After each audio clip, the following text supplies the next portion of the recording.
everyone! Good day! Or should I say, naimbag na daw yung tungtungwen ni nga turista. Welcome to the Pearl of the Orient Seas. Mabuhay, Philippines!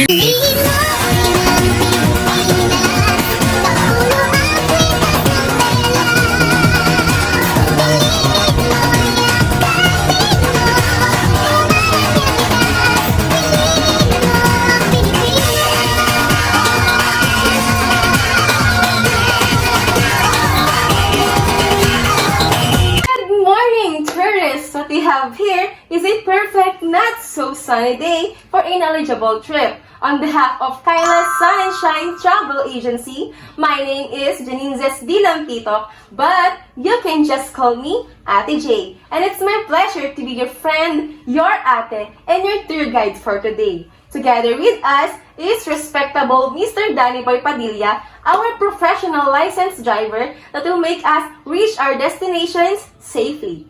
Before we conduct our tour for today, I just want you all to know that during this whole tour, your safety is our primary concern. That's why I'm telling you on please be reminded with all of our safety protocols and guidelines to make your tour more enjoyable and become one of the best things you've experienced. In our situation today, it is very important to be knowledgeable in our actions.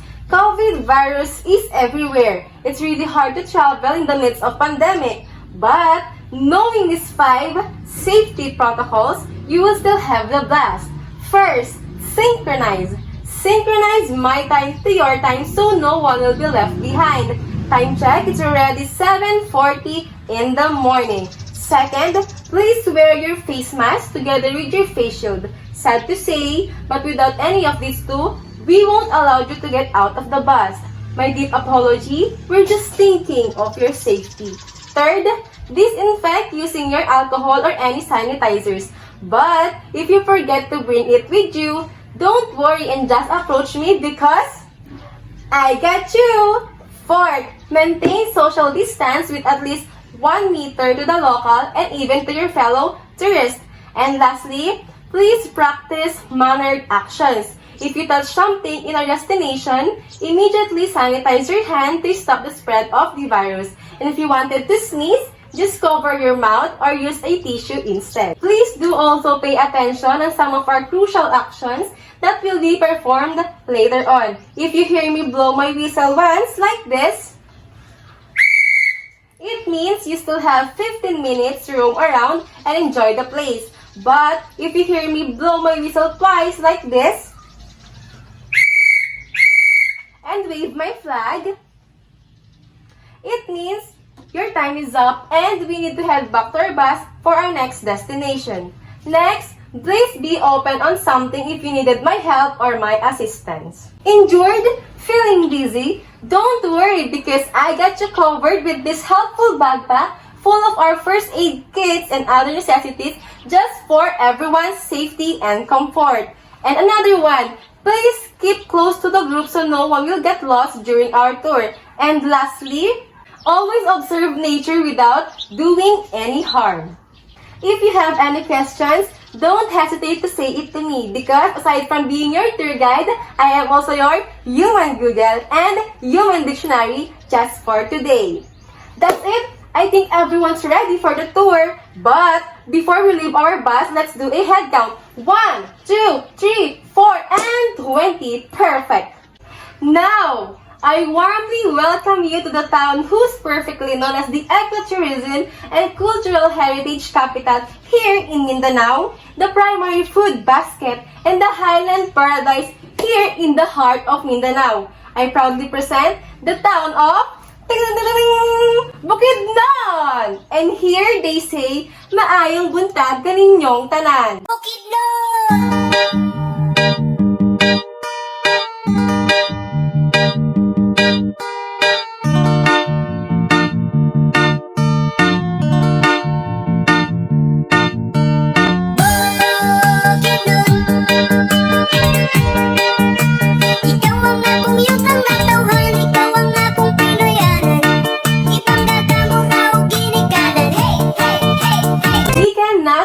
other our destination without having a little information about Bukidnon. So first of all, its capital is the Malaybalay. Bukidnon is also known for having the biggest pineapple plantation and being the biggest cattle-producing province here in Region 10. It is identified as one of the country's richest in biodiversity and endemic species, flora, and fauna. No wonder it was ranked 5th in the list of the richest provinces here in the Philippines. Bukidnon is also known as the watershed of the Mindanao. It has 6 major river systems. So the first one is the Palang River. It also known as the longest river here in Bukidnon. The second one is the Cagayan. The third one, Tagoloan, Manupali, Muleta, and lastly, the Babonawan River. So these rivers are carved landscapes of the province, creating numerous canyons. I bet you're excited to see some of the things Bukidnon is proud to have. In here, Bukidnon, you will witness the peculiar living of the second largest bird in the world. Aha! I know what you're thinking about. And yes, it is the Philippine Eagle, or also known as the monkey-eating eagle. According to the Protected Area Office of Mount Kitanglad, there are currently 5 to 6 pairs inhabiting the mountain range. Isn't it wonderful to hear?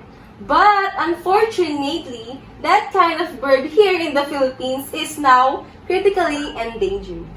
Here in Bukidnon is also where the Philippines' huge flower located. I proudly present the Rafflesia Scharenbergiana. This huge flower is also known as the second largest flower in the world. Interesting, right? Its diameter can reach up to 80 centimeters. And sad to say, just like the Philippine Eagle, the Rafflesia Yard was declared by the Department of Environment and Natural Resources, or DNR, as a critical habitat for our Philippines' largest flower. Now, if you are looking for a hotel to stay in, it's a piece of cake because here in Bukidnon, there are a lot of hotels that you can choose. If you have a huge amount of money with you and wanted to experience a deluxe experience hotel, then here's the perfect list for you. Number 1 is the Linkirkay Lux Hotel, Seda Centrio, and the third one is the Ultra Winds Mountain Resort. And lastly, they offer the Dahilayan Comfy Cabin. So these hotels are considered as the best hotels here in Bukidnon. But if you are looking for an affordable one, then they still have the Hotel Valencia and Granville Suite, a cheaper but comfortable hotels. Now, the most awaited part of the tour. Our first destination is the very famous Dahilayan Adventure Park. This park is a mountain resort tucked here in the highland of Dahilayan, Bukidnon. Looking to experience the greatest adventure of your life?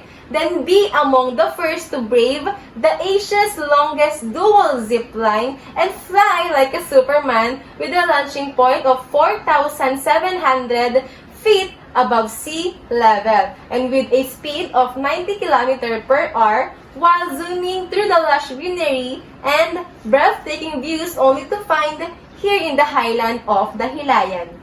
But if you don't want that scary ride, then you can try the drop zone if you wanted to swing like a pendulum and swooping close to the water. Another one is the Flying Lizard. It is a pedal-powered recumbent ride 30 feet up in the air. If you want to enjoy as a group, then you must try the very famous Tower of Power Ropes course. It is a 2-level and 12 stages obstacle course that is really good for a team building. So these activities are all yours for the taking.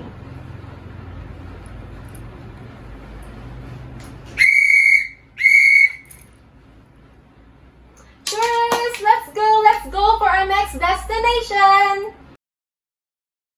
We are now on our second destination, the Habit Houses here in Bukidnon. Ooh, I know some of you are excited because you are a fan of the series The Habit. So this is also known to many as the Habiton here in Malaybalay. The Habit Village is always open to the visitors who always wants to experience a New Zealand vibe of the Habit. The Habit Village is also have different habit houses. These are made up of different materials such as grass, woods, and rocks. The lunch area inside is mostly woods and rocks. It also have a decent bedding that can accommodate an overnight stay. Even though there is no fan and air conditioning unit, the peak location of it is what makes it a cold night.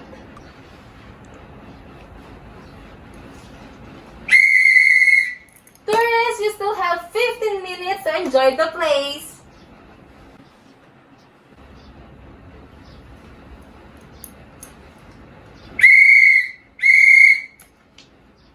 Tourists, let's go. It's time for our third destination.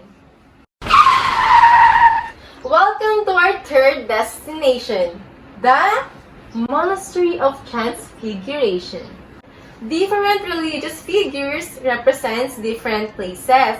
For instance, the Buddha figure represents the religious belief in Malaysia, Thailand, and other Buddhist country. The mosque figure represents the Muslim nation, and so is the Monastery of Transfiguration that represents the Christianity of every Bukidnon people. It is known to many as the Bukidnon Monastery. It is one of the Bukidnon sites that is one of the most visited place here in the Philippines. As history say, the pyramid structure of this monastery was made by the national architect Mr. Leandro Locsin and was dubbed as Magnum Opus, which only means great work. This Monastery of Transfiguration is a place of peace, guidance, and prayer. It is also where you can enjoy one's prosperity and intimacy of nature during the prayer and thanksgiving.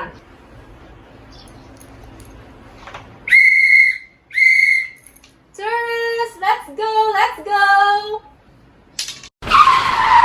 We are now on our fourth destination, the crystal clear Lake Apo. This lake was awarded as the cleanest inland body of water here in northern Mindanao during the 1990s. It provides a cool, relaxing interlude for the visitors who are looking for the break from city noise and heat. This lake is a perfect place for relaxation, which is best enjoyed by the people who are dear to us. Ate J, can we have an overnight stay here in Lake Apo? Of course, my dear, because here they have unique cottages that you can enjoy and rent for only 1,100 per head. Tourists, you still have 15 minutes to take pictures and enjoy the view. Tourists, let's go! We still have 2 destinations to enjoy! Now, let's enjoy the magnificent view of Mount Dulang-Dulang. This mountain is dubbed by many Filipino mountaineers as D2, and it is the highest elevation peak here in Kitanglad mountain range. This mountain is considered the second highest mountain here in the Philippines with 2,941 meters above sea level. And it is regarded by the Talaandig tribe as a sacred place that is covered with lofty forest and that is a home of variety of flora and fauna. And sometimes they say our Philippine Eagle is sighted within the vicinity of this mountain. Tourists, let's go!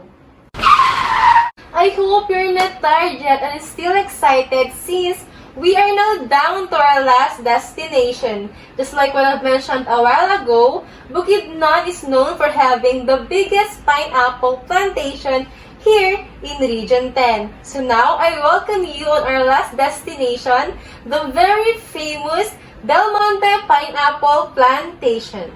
This plantation has a vast field of pineapple, not just 1,000 and not just 2,000 but 9,000 hectares of land.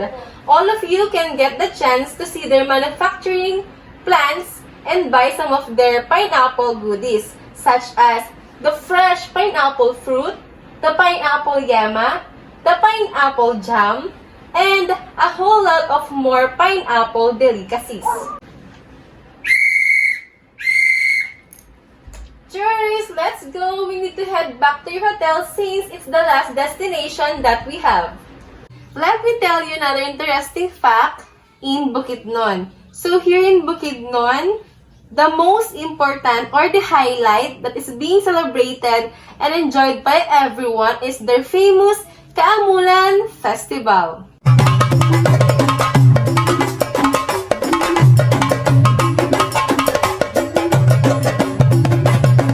The word Kaamulan comes from the Binukid word Amul, which means to gather. So, during celebration of this festival, the 7 tribes here in Bukidnon, namely Bukidnon, Talaandig, Manobo, Tigwahanon, Umayamnon, Matigsalog, and Gaonon are gathered together to celebrate diversity, culture, pride, and unity. So, each tribe are showcasing their own tribal dances, costumes, and products. So if you would like to come back here, I guarantee you all to come back during the month of February since this festival is celebrated during the second week of February until March 10. Sad to say, but this is the end of our tour, everyone. But don't worry because Bukidnon will always be open if you would like to come back and experience more of its beauty and serenity. I know you enjoyed our tour for today because of those beautiful, satisfying, and handsome smiles you still have up until now. And I hope you really enjoyed and learned something from our tour today. Once again, this has been your friend, your ate, and your tour guide for today, Janinzez Bermudez. And on behalf of Kaila's Sun and Shine Travel Agency, we would like to thank all of you for trusting and choosing us to be part of your trip here in Bukidnon. Until we meet again on your next travel, at your service, Kaila's Sun and Shine Travel Agency, your gateway to an exciting getaway. Agyaman na kada kayo amin.